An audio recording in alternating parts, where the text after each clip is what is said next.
आज मैं आपके साथ शेयर कर रही हूँ बिरयानी की एक ऐसी रेसिपी जो बनाना बहुत ही आसान होगा। फटाफट इसे हम बना लेंगे। थोड़े से ही मेहनत में इसे हम बनाकर तैयार कर सकते हैं। कोई भी बैचलर्स हो या बिगनर्स हो, कोई भी फटाफट चाहें इस बिरयानी को बनाकर तैयार कर लेंगे। एकदम क्विक वाला होगा, झटपट बन जाने वाली बिरयानी होगी। अस्सलाम वालेकुम, कैसे हैं आप सब? उम्मीद करती हूँ आप सभी खैरियत से होंगे। तो आप इस रेसिपी को रमज़ान के मौके पे या फिर ईद के मौके पे कभी भी आपका मन करे आप इसे बनाकर एंजॉय कर सकते हैं। इस बिरयानी की ख़ास बात होगी क्योंकि ये झटपट बन जाएगा और खाने में भी सारी बिरयानियों से ये बेहतर बिरयानी लगती है। तो इसे एक बार ज़रूर से ट्राई करिएगा। तो चलिए रेसिपी को शुरू करते हैं। तो इसके लिए मैंने 1 केजी गोश्त लिया है। ये मैंने विथ बोन लिया है और थोड़े फैट्स भी हैं। तो आप जिस तरह का गोश्त चाहें उस तरह से आप इसे बना सकते हैं उस गोश्त में। तो इसको मैंने बहुत अच्छे से वॉश करा है और इसको हम साइड पे रख लेंगे। इसके लिए हम एक मसाला तैयार करेंगे। तो लहसुन, अदरक और हरी मिर्ची ली है। आप क्वांटिटी देख लें ये कितना है। और उसके बाद एक मिक्सर के जार में आप इसको डालिए और इसे दरदरा सा इसका पेस्ट बना लीजिए। बहुत ज़्यादा आपको फाइन नहीं करना है, इसे बस हल्का सा पानी डालकर दरदरा सा इसका हम पेस्ट बनाकर तैयार कर लेंगे। इसको भी हम साइड पे कर देंगे। तो इसे मैं प्रेशर कुकर में बना रही हूँ क्योंकि गोश्त जो है वो जल्दी गल जाता है। बट अगर आपके पास ना हो तो आप इसे खुले बर्तन में भी बना सकते हैं। कुकर में मैंने डाला है रिफाइंड ऑयल और 3 से 4 प्याज को मैंने स्लाइस काट लिया था। और उसके बाद इसको हम डाल देंगे गरम तेल में। जब तेल गरम हो जाएगा तभी आपको डालना है प्याज को। और प्याज डालने के बाद इसे हमें गोल्डन फ्राई करना है। झटपट वाली अगर बिरयानी खोज रहे हैं अगर आप, तो ये एकदम बेस्ट रेसिपी आपके लिए होने वाली है। तो इसे जरूर से फुल वॉच करिए आप। प्याज जब बहुत अच्छे से गोल्डन फ्राई हो जाएगी तो सारे गोश्त जो मैंने वॉश करके रखा था वो मैं इसमें शामिल कर दूंगी। और उसके बाद 1 से 2 मिनट के लिए इसे आपको प्याज के साथ फ्राई करना है। जब ये थोड़ी सी फ्राई हो जाए तो इसमें टेस्ट के अकॉर्डिंग हम नमक डाल देंगे। और उसके बाद लहसुन, अदरक और मिर्ची का जो मैंने पेस्ट बनाकर रखा था वो हम शामिल कर देंगे। तो सारे आप उसको डाल दीजिए अच्छे से। और डालने के बाद आप थोड़े से 1-2 बार इसे अच्छे से मिक्स कर लीजिए गोश्त के साथ।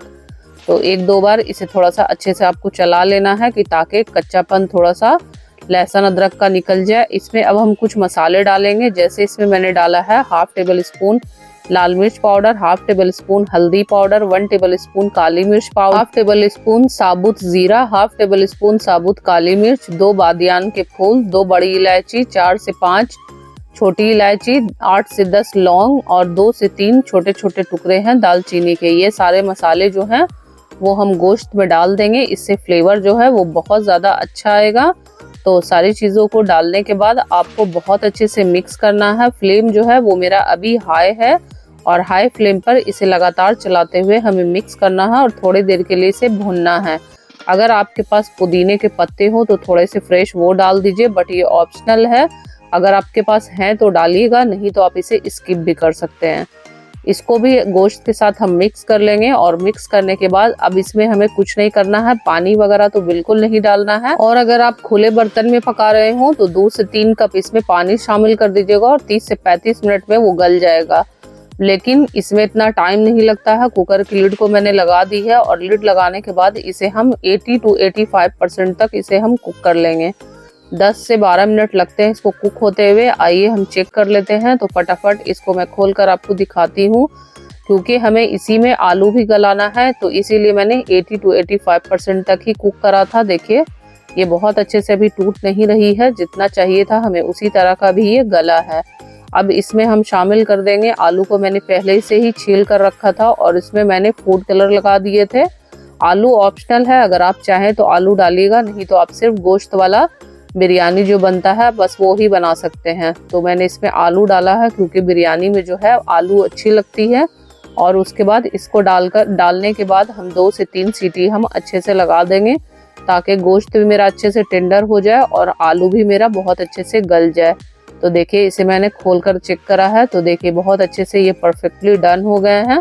तो इसमें मैं फ्रेश कटा हुआ हरा धनिया वगैरह शामिल कर दूंगी और हल्के हाथों से इसे बस मैं मिक्स कर दूंगी ताकि आलू वगैरह जो भी है वो टूटे नहीं। बस ये मेरा आलू गोश्त देखा ना कितना फटाफट बनकर जल्दी जल्दी तैयार हो गया है। बिरयानी में हम डालने के लिए एक दही तैयार करेंगे। तो मैंने आधी कप दही ली है, उसमें 1 टेबल स्पून डाला है मैंने फूड कलर और 1 टेबल स्पून मैं डालूंगी इसमें गरम मसाला पाउडर और 1/2 टेबल स्पून हम डालेंगे जायफल जावित्री का पाउडर। सारी चीज़ों को हम अच्छे से मिक्स कर लेंगे। ये हम बिरयानी के ऊपर डालेंगे, तो ये सारी चीज़ें पहले से कंप्लीट रखेंगे ताकि मेरा बिरयानी जो है वो अच्छे से जल्दी जल्दी बनकर तैयार हो जाए। चावल मैं हमेशा ही आपको पका कर दिखाई हूँ बहुत सारे वीडियो में, इसलिए मैंने चावल की वीडियो जो है वो मैं शूट नहीं की हूँ। चावल को मैंने 80 to 85% तक कुक कर लिया है।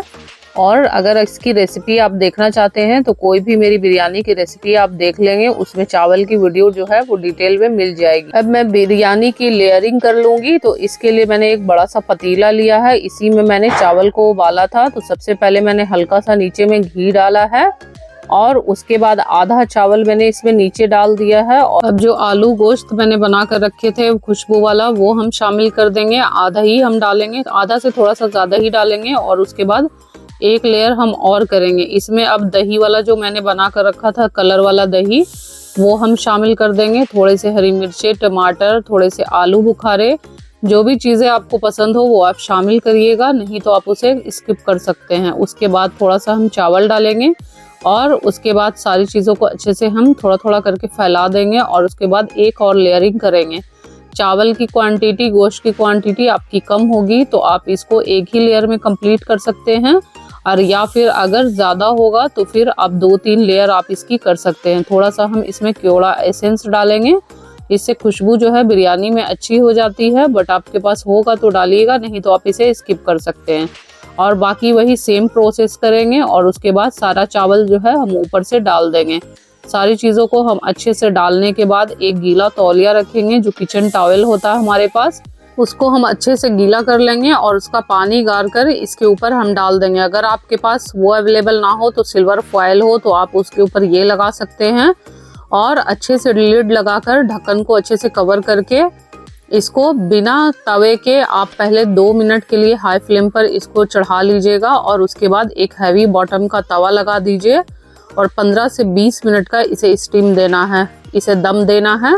तो इससे जो है वो बहुत अच्छे से चावल जो है परफेक्टली कुक्ड हो जाएंगे और इसमें बहुत अच्छा सा दम आ जाएगा।